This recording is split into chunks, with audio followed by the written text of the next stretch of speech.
A oto moja 300. 300 km z Szyszeczek, z Sosenki. Bardzo przyjemny wieczór, trochę się zachmurzyło i dziś czeka mnie pierwszy maraton. Doczłapałam do miejsca, w którym miała być woda. Woda jest. Tam jest taki drugi mały budynek, w którym jest kran. A za mną jest ten fajny, duży budynek, który jest chatką dla narciarzy. No i niestety jest zamknięty na 4 spusty, choć jest tam cudownie, jest kuchnia, jadalnia, w ogóle wszystko. No trudno, zostawili otwartą szopę i w szopie właśnie się urządziła, bo już nie mam siły dalej iść, jest bardzo daleko do wiaty. Tu mamy szopę i tu jest moje legowisko. No nie jest to zbyt porządnie, ale może być jakaś dziura w dachu. Mam nadzieję, że nie będzie padać, bo jak będzie padać, to tutaj pod progiem będzie woda podciekać pod karton, który mam pod materac.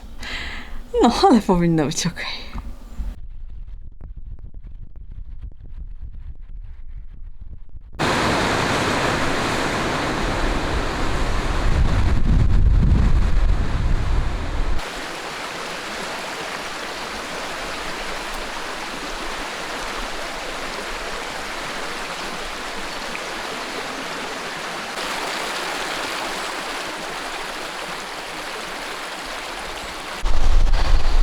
No nie mogę, najpierw tona asfaltu, w perspektywie brak wiaty, humor fatalny.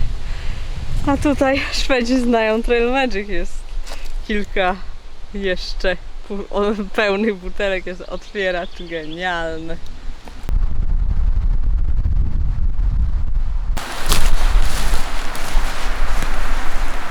Ale jestem zmęczona. Chyba nie zrobiłam 40, ale strasznie dużo asfaltu jest na Hallandsleden, a za to strasznie mało wiatr. Co 20 parę kilometrów, no to albo się zatrzymywać, albo zatrzymać się w połowie drogi do następnej i następnego dnia mieć wiatę. No tak właśnie postanowiłam zrobić. Niestety dzisiaj właśnie ma padać deszcz i jest ta pierwsza noc, którą spędzę w namiocie. Może będzie padało rano, chociaż widzę tam takie szare chmury. Wiatr wcale nie było prosto znaleźć takie miejsce dobre na biwak, no bo to są lasy gospodarcze, tu są gęsto posadzone drzewa, pomiędzy drzewami są pieńki po drzewach i jeszcze do tego kamienie.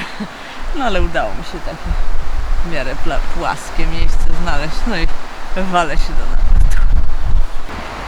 No tak lepiej w namiocie. Nie wieje mi tu w środku. Zapomniałam wam wczoraj opowiedzieć, że tam gdzie spałam przy tej szopie był kran z wodą i do tego wiadro i w związku z tym wpadłam na genialny pomysł, żeby się tam umyć, bo było tak gorąco, wieczór był ciepły i można było spokojnie nawet w tej chłodno-zimnej wodzie dokonać ablucji. Mam czyste włosy i jestem wykąpana mydłem. Oczywiście dziś znowu się zasoliłam i spociłam, ale na parę dni wystarczy.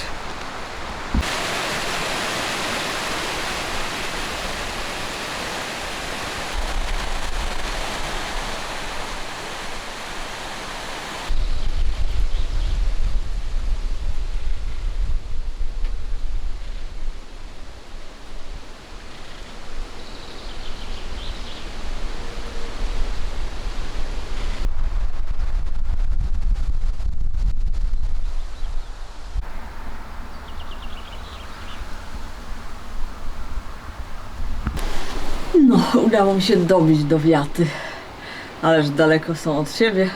Musiałam troszeczkę ściąć, no ale to nie szkodzi. Asfaltem chwila i zrobiło się nieco krócej. O 21 tu dobrnęłam, a po drodze natknęłam się na wiejską świetlicę i w tej świetlicy było Wi-Fi, więc spędziłam tam godzinę niechcący, znaczy chcący. Tam akurat ktoś robił jakąś imprezę i wpuścili mnie do środka, naładowałam sobie jeszcze dodatkowo telefon. No, wiatka pusta, ruchu nie ma. Dziś rano w Simlångsdalen przy sklepie, gdzie również wysiadywałam ponad godzinę, spotkałam długodystansowca Niemca, Torstena, który wędruje szlakiem E6 w Szwecji od Sztokholmu do Malmö. Poznał od razu we mnie długodystansowca po butach Altra, a sam miał Salomony. No także spotkałam innego wędrowca. No a teraz pokażę Wam mój najnowszy wynalazek, czyli zupę szparagową-łososiową. Wynalazłam ją częściowo wczoraj, tylko wczoraj zjadłam bez łososia, bo byłam najedzona, zjadłszy sałatkę w neret. A teraz mam ją właśnie w pełnej postaci. Tak wygląda. Obyście coś zobaczyli. Nie, tak się nie da. Wezmę aparat. O, tak wygląda zupa szparagowa, czyli gorący kubek. Do tego jest wmieszany kuskus dla zagęszczenia i te różowe kawałki to wędzony łosoś.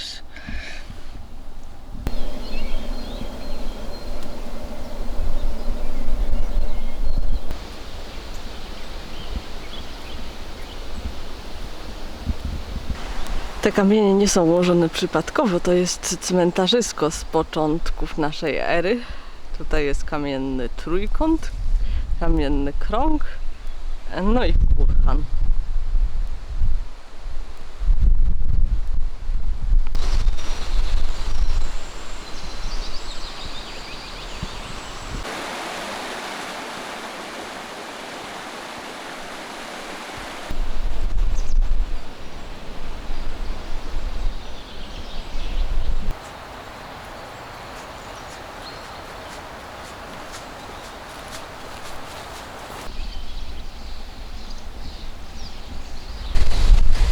No i koniec kolejnego etapu. Właśnie zakończyłam swoją przygodę z Hallandsleden.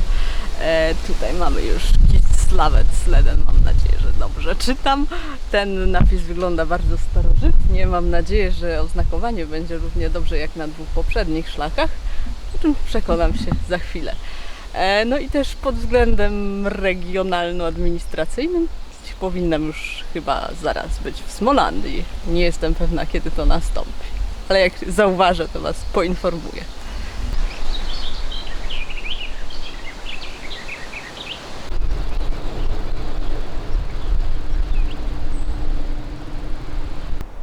Właśnie miałam przeprawę z krowami. Musiałam dać do powąchania rękę i chwilę postać za skałami, bo nie chciałem iść dać spokojnie, chciałem mnie przepuścić.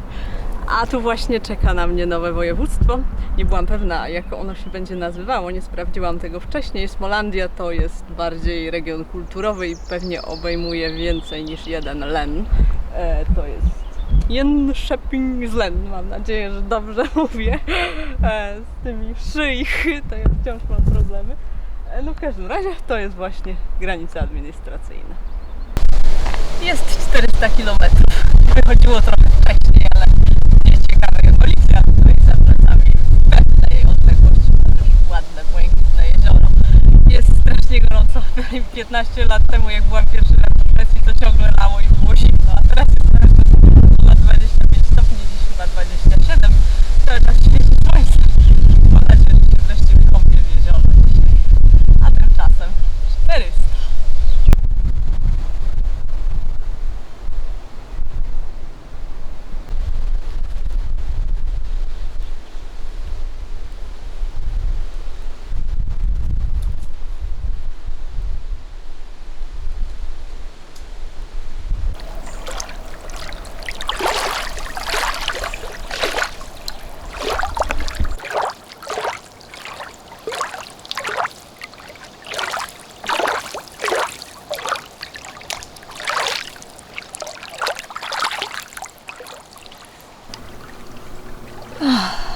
To jest właśnie to, po co tu przyjechałam.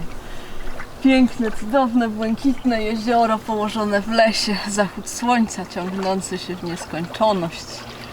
Woda jest nawet ciepła, względnie.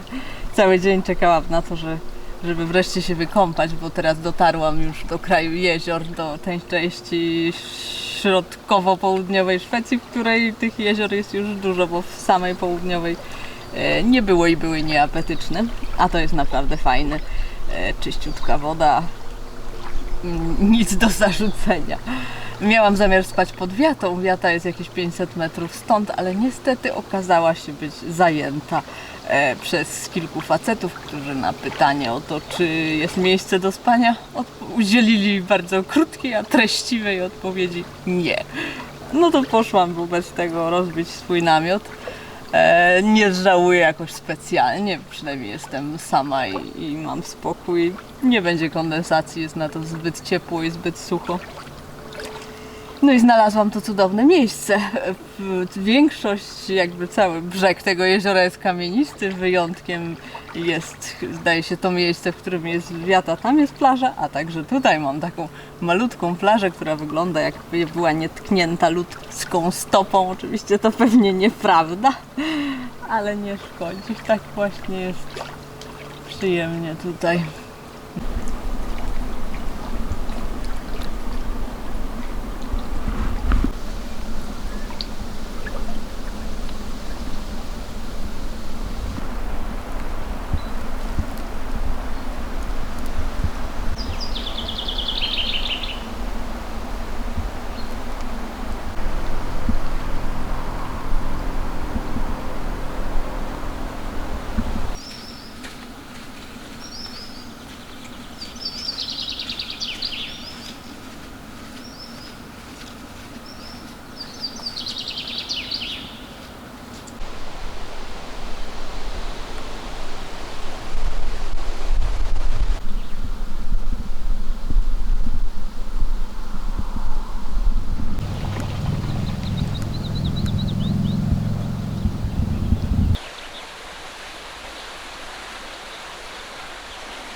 Doszłam do miejscowości Hestra. To ważne dla mnie miejsce, bo tutaj żegnam się z E6.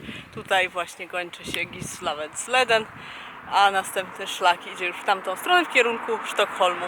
Natomiast ja idę teraz w odwrotną stronę, na północ, za 85 km, które niestety przyjdzie mi pokonać drogami. Spotkam się z E1. A teraz lecę, bo chyba jest otwarta biblioteka. Wizyta w bibliotece była bardzo udana. Udało mi się wreszcie po 2 tygodniach uzupełnić bloga, więc pewnie właśnie czytacie.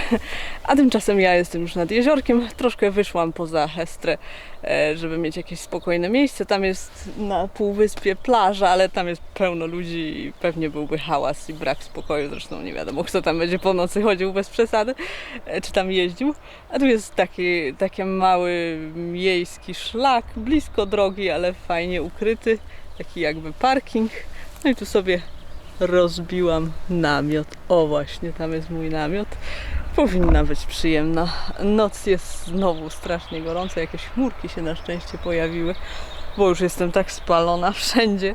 Okropnie. No i od jutra mam 2, no może 1,5, zobaczymy jak się pójdzie, dni drogą, no i do Bottnarydd, gdzie dołączę do E1. A tymczasem znikam w namiocie, bo pewnie są tu meszki, już parę mnie ukąsiło, więc więcej nie chcę.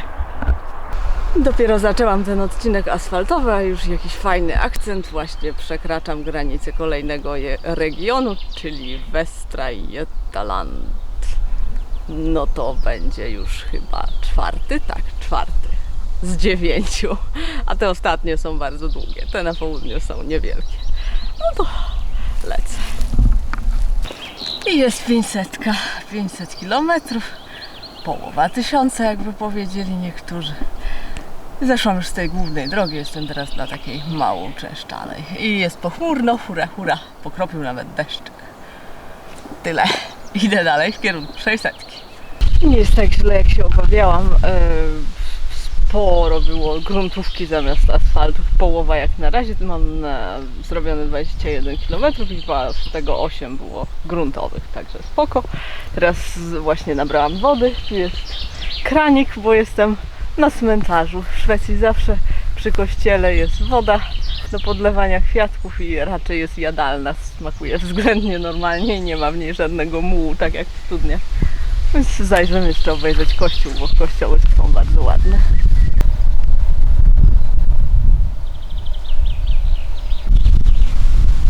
Te wszystkie nagrobki są XVIII-wieczne. Wystawione, można obejrzeć.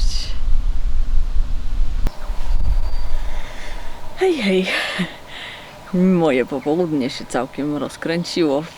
W ogóle już potem nie było asfaltu i szłam przez chwilkę, aż spotkałam bardzo miłą panią, która nazywa się Taria, która zaprosiła mnie do siebie do domu dzisiaj, ponieważ jak wiadomo na tej wędrówce nigdzie mi się nie śpieszy, więc chętnie przystałam, popiłyśmy herbatkę, poszłyśmy obejrzeć nowonarodzonego cielaczka, którego ma sąsiad, strasznie fajny, 40 kg waży, niemowlę. No i potem zjadłyśmy obiad, a ja będę spała tutaj na werandzie. Pokażę wam, jak się urządziłam. Także bardzo miły dzień dzisiaj.